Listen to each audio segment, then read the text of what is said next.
Race fans, sim fans, RC fans, Racing 393. This is just a quick update video on my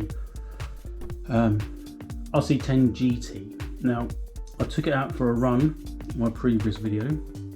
I inadvertently, one of the main problems was my GoPro wasn't set on my hat correctly. I didn't know that.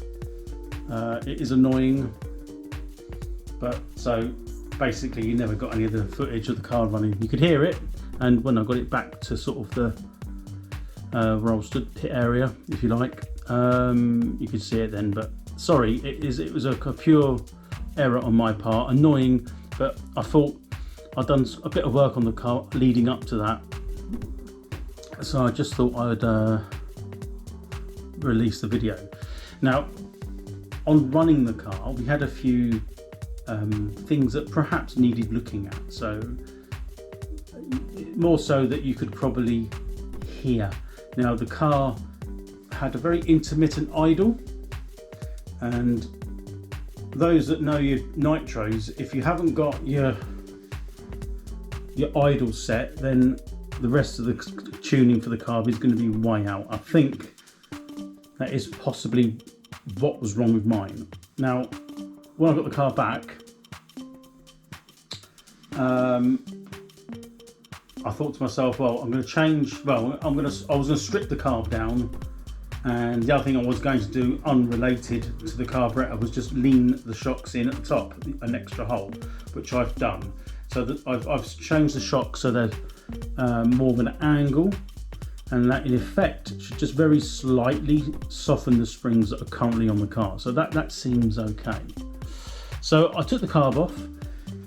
I had a quick look at it. There's two things within the engine compartment and carb that I found that could be the cause of the issue.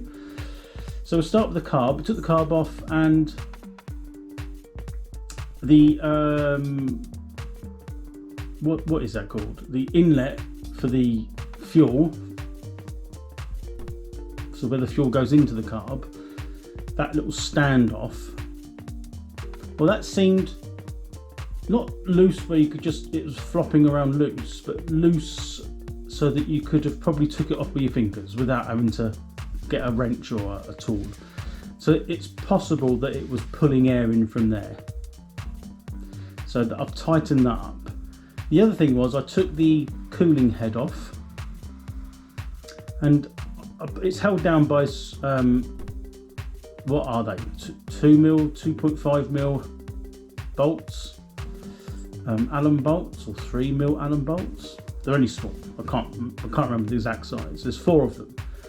I started to undo them, and they weren't super tight. In fact, I sort of did it off in like a star shape, so you start from the bottom, top, then left and right. And as I was undoing them, it just seemed to me that they were loose. Not rattling loose, but it wasn't nipped.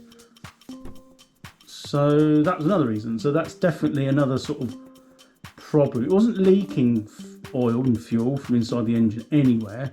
So I don't know. So that's put back on. Instantly taking the cooling head off, looking inside, the bore piston's absolutely mint. I must admit, it doesn't have much of a pinch. Not sure whether these would have done. When they're new, I'm guessing they would have done, but this has done however many, what's the word? Fuel tanks, not miles as such, is it? How many? I don't know. And it dating back to sort of the mid-90s or thereabouts. Heaven knows how much work it's done. It doesn't look worn, but it was super clean. There's no unburnt fuel inside, no marks, nothing. So that was good. The last thing I did was the end points on the throttle servo. Upon inspection, when I took the air filter off,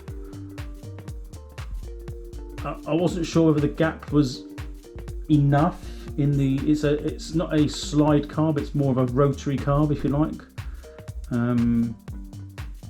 Like a cylinder that spins, like a butterfly carb, if you know, for a better description.